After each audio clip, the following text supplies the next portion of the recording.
Greetings and welcome back to room 303 in Freshman English, and we now turn to Richard Wilbur's The Writer, a classic poem. But I'm going to start with you on page 705 quickly, and let's do some quick biography. Notice birth date of 1921. As a young man, biography information. Wilbur planned to be a cartoonist, interestingly enough. Instead, he became an award-winning poet. By the time he was 30, Wilbur had published 2 collections of poetry and established himself as an important young writer. In 1987, he was appointed Poet Laureate of the United States. Let's look at this narrative poem, as we will call it. In other words, it's going to tell a story. I'm going to ask you to write down 2 things at level 1 really quickly. I want you to concentrate on when we do this poem. What is literally the narrative story? What is literally what happens in this poem? So I want you to write that down when we finish with the first reading of the poem. Can you figure out literally what happens in this poem? Number 2, what is it that the speaker of the poem, in this case we don't assume that it's Richard Wilbur, but it's clearly a writer of some kind. What is the message of this poem at level 2A that's being spoken here as we work through this? All right, one more time, guess what? We're going to have another text with a bird in it. You'll notice that we've had a number of these. As a matter of fact, we will turn after the reading of this text to Edgar Allan Poe's The Raven.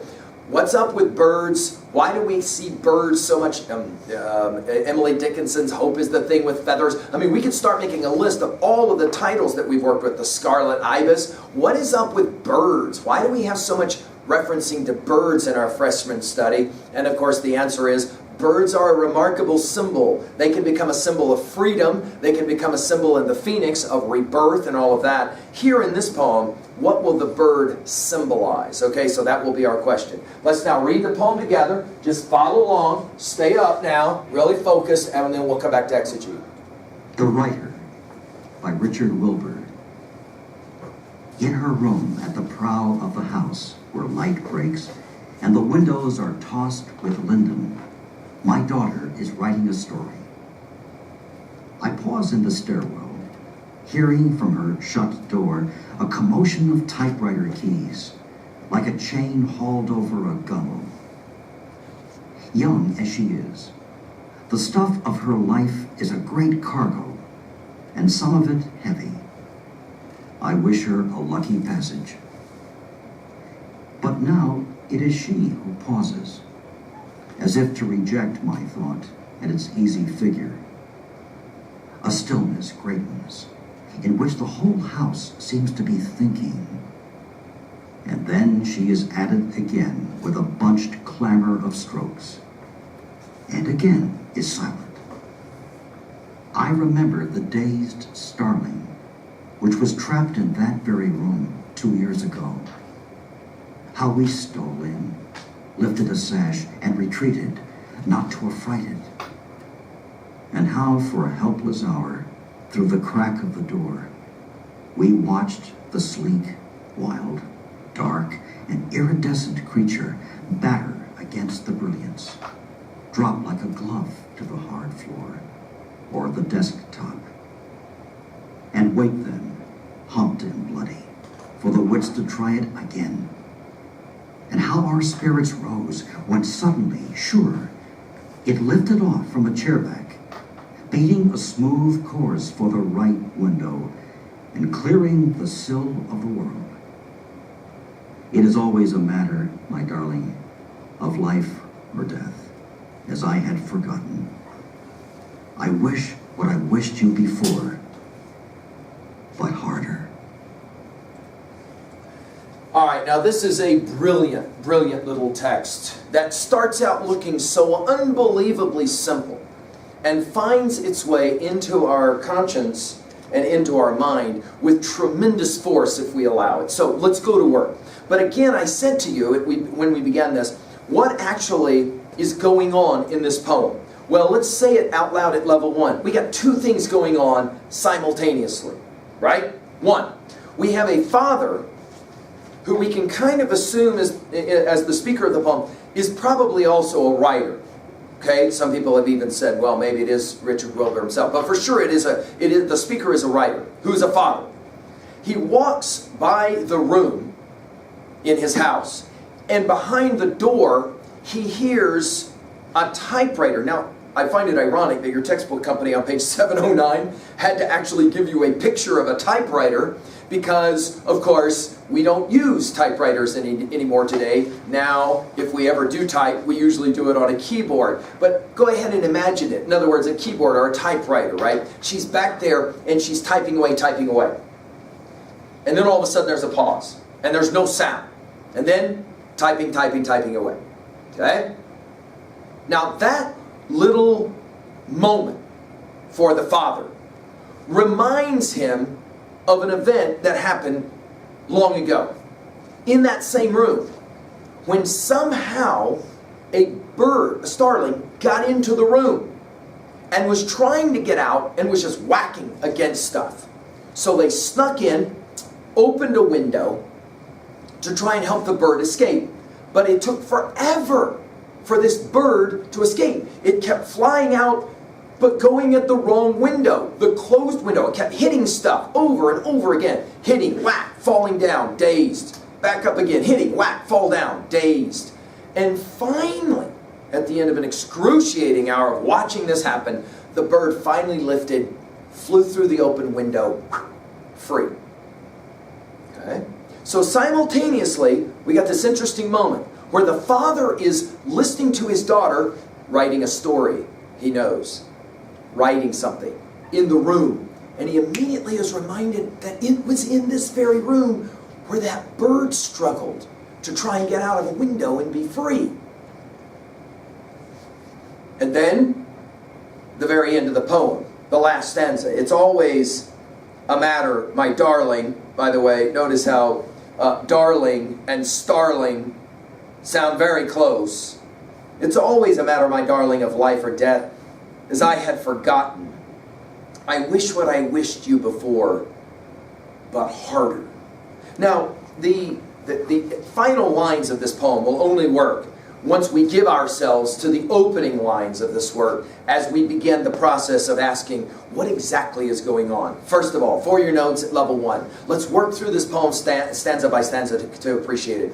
First of all, let's make sure we understand all of the ship references in this poem.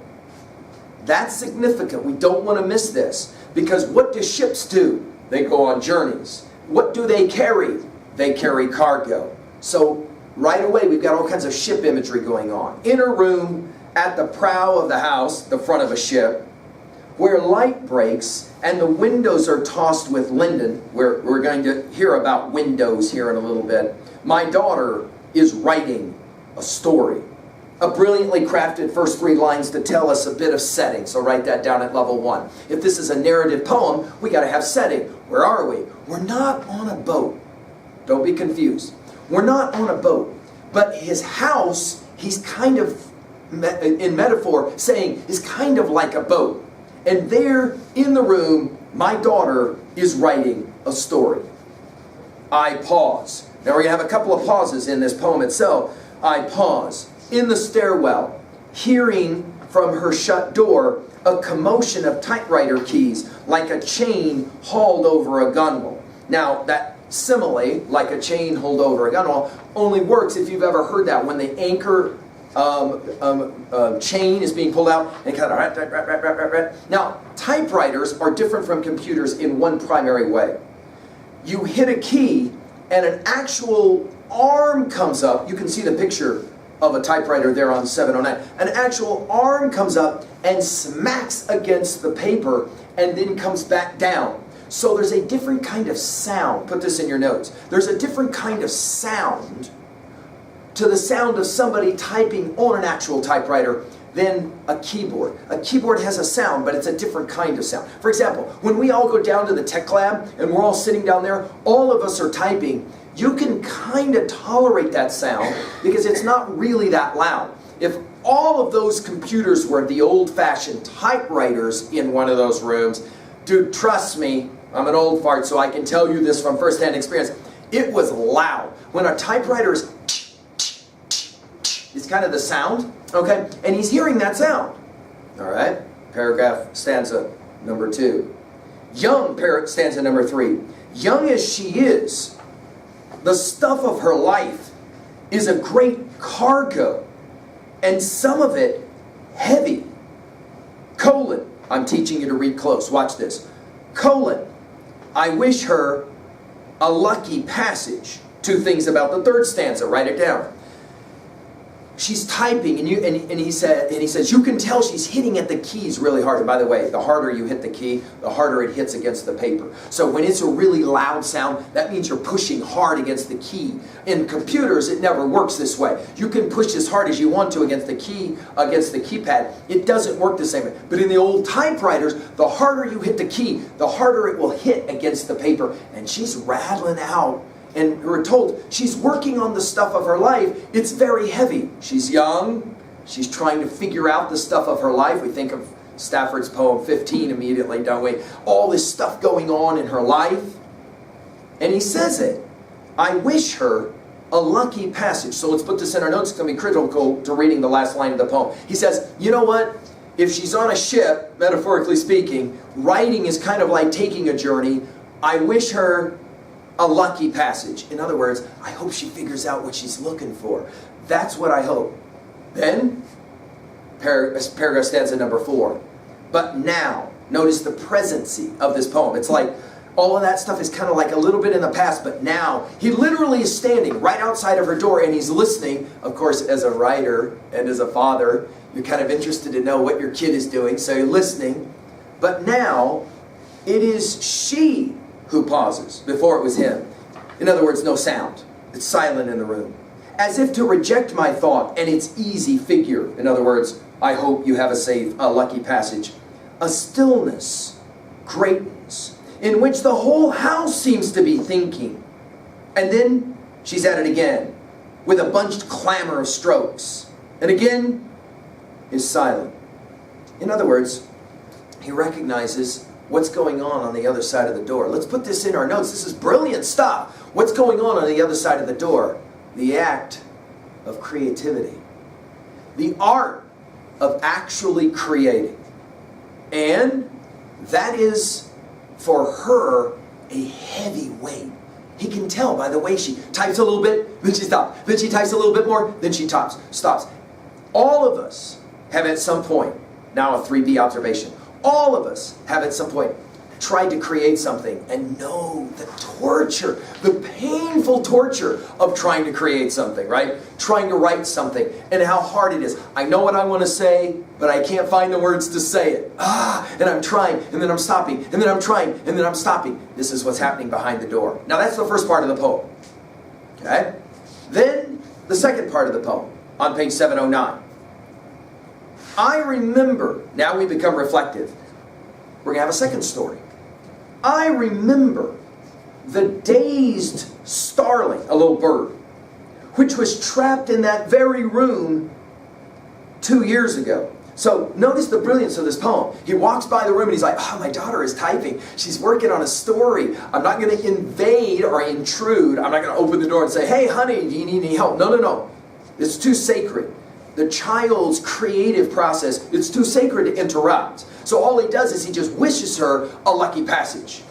But then all of a sudden, he remembers, oh, in that room where she's typing right now, I remember there was this weird experience that happened 2 years ago. What happened? How there was this bird that got stuck in the room, trapped in the room. How we stole in, lifted a sash, retreated, not to affright it. A sash, by the way, is a window. How for a helpless hour, through the crack of the door, we watched the sleek, wild, dark, and iridescent creature batter against the brilliance, the light of the window, drop like a glove to the hard floor or the desktop, and wait then, humped and bloody, for the wits to try it again. And how our spirits rose when suddenly sure it lifted off from a chair back, beating a smooth course for the right window and clearing the sill of the world. I remember a number of years ago, in 303, I was lecturing away, and all of a sudden, this bird flew right into my window. this big window. The janitors had just cleaned these windows, so you could not tell there were windows there. That's how clean they were. And all of a sudden, literally several of my students jumped because it sounded so loud. It was literally whack into the window, and one of my students said, "A bird just jacked into your window, Mr. McGee," and everybody collectively jumped up and ran over to look. And sure enough, there was this big bird that had flown right into the window, and it was laying on the ground, and it was kind of like moving, and then all of a sudden we looked closer, and one of my students said, "Mr. McGee, its beak is bleeding." The obvious question is, well, what do you do? Because it's a courtyard there, right? Okay, so what do you do? Several of my students took a step to go to my door because they were going to run out, go out into the courtyard, and all of a sudden the bird took flight. And then several of my students said, "Oh, it's going to fly." And it did. And it jumped up and it flew around in a big circle twice, and then it came right back to the window, the same exact place, and whack, hit it again. Now it's down on the ground, and we all thought it was dead. The bird just laying there like paralyzed, dead. And then, of course, it's sad. Oh, so we just watched this bird jack itself, and several of my students said, "Let's go out and at least let's give it a proper burial, poor thing." And so we walked out there to where this bird was, and as we got closer, we realized the bird was still panting. It was still breathing. Like its little heart was beating. And of course, as my students took a step towards it, it got freaked out, right? And it started flying, and it flew all around the courtyard, and it kept flying into other kinds of windows as well. It was trying to get away, and of course my students were like beside themselves saying, "We got to help this bird, we got to help this bird. If we can catch it, we can take it out to the main field, we can let it go, blah, blah, blah." And finally, the bird, miraculously almost, just all of a sudden, it was like it was fine. Took off, flew up high enough to get out of the courtyard, and it was gone. Take a look. Suddenly, sure, it lifted from off a chair back, beating a smooth course for the right window and clearing the sill of the world. Now to the last stanza. He says it. It is always a matter, my darling, of life or death. As I had forgotten, I wish what I wished you before, but harder. Now, I've had freshmen that say, "I totally get everything about this poem except for the last stanza." Okay, I get it. His daughter is back there typing in the room. Type, stop. Type, stop. Type, stop. And he's like, "Oh, she's writing a story about her life. I wish her good luck. I wish her a lucky passage." Hey, you know what? It reminds me of that time in that very room when that bird got in there, and it took an hour before this stupid bird would figure out how to get out of the window. And it just kept beating itself up, flying into the window over and over again. The sounds are similar. That's what rings them. The sounds, the sound of typing and the sound of the bird hitting against the window over and over again to try and get out. So that's the poem. Until the last stanza. Until the last stanza. And then all of a sudden, these two stories are brought together. In what kind of way? Look at how he says it. It is always a matter, my darling. Notice not starling. That's the bird. Darling is his daughter. In other words, he wrote this poem. The speaker speaks these words to his daughter, who is behind the door, who is typing, working in the act of creativity. It's always a matter, my darling, of life and death. Put it in your notes. Anytime we begin the process of creation, it's a matter of life and death. We take it very seriously. It somehow affects us in profound ways. It's always a matter of life and death. Of course, it was a matter of life and death for the bird too, right? Right? As I had forgotten, even as a writer, the speaker is a writer. He says, I had forgotten that when we sit down to create, it's always a matter of life or death. I wish, now we come back to the request, I wish what I wished for you before. What was before? Happy passage, lucky passage. I hope you can figure out what you're writing about so you can do it. I wished what I wished you before, but harder. Harder? See, I've had students that look at this poem and they're like, harder? That his request, earlier he says to her, I hope you have a lucky passage. Now he says, I hope it's harder. Not easier. Harder. What? That doesn't make any sense. Harder? Why would you ever wish for someone that life would not be easier, but harder? And he says, no, I definitely hope that it's harder, not easier. I hope that as you go through your life of writing, it will be harder, not easier. Now there's two renderings of this, so let's put them in our notes. One, that when he says harder, what he means is, I hope that you will learn to try harder. In other words, you're like that bird. It's so easy to give up because, dude, you keep flying into the window and not out the window, and sooner or later you go, okay, I'm done. Fine, all right, I'm done. And you just give up. You resign. You acquiesce. Right? Keep trying. Try harder. That's one rendering of this. The second is the father is wishing for the child what the father had forgotten, that life can only be successfully lived when you go through the hardest of really difficult times. We think immediately of 3A of our study that we'll have later in our high school career, Dante's classic Divine Comedy. And that opening set of part of Divine Comedy, the Inferno, all kinds of terrible things that the pilgrim Dante has to go through, right? The idea is that you have a tendency to want to quit and give up. Got to learn. Life is about those hardest of experiences. All right, let's jump to 2A now quickly and do some annotative work. Major messages here, 3 of them at least. 1, the father in the poem wishes for his daughter. I hope you can figure it out. I hope the creative act for you is something you can figure out. Why? Because creativity is hard. You've got ideas. You want those ideas to go onto the page. The number of freshmen who have said to me, I know I want to say something. I know what it is I want to say. I just can't find the words.